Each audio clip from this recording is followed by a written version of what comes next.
Laura Tenucci et Christian Estrosi sont allés participer au vote du premier tour des élections présidentielles, le dimanche 10 avril 2022, au collège Port-Olympia. Le couple était accompagné par sa fille Bianca, 4 ans. Le peuple français s'est mobilisé le dimanche 10 avril 2022 lors du premier tour des élections présidentielles. À l'exception, bien sûr, des 27% qui ont fait le choix de ne pas se rendre au bureau de vote.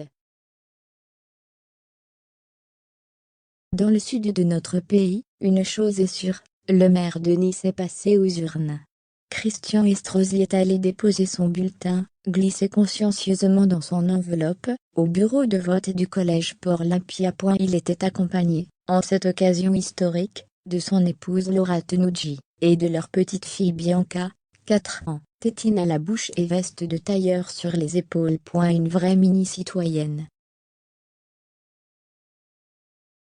Christian Estrosi avait un programme chargé, en ce 10 avril 2022.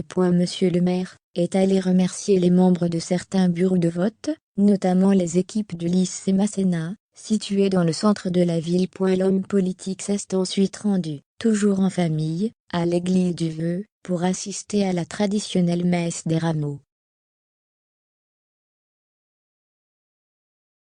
Le dimanche des rameaux est, dans le calendrier liturgique chrétien, celui qui précède le dimanche de Pâques, et qui marque l'entrée dans la semaine sainte. En l'église du Vœu, avec les Niçois rassemblés pour la messe des rameaux, fidèle à une belle tradition niçoise, écrit-il sur les réseaux sociaux. Merci au Père Sanjay, qui a conduit cette célébration avec passion.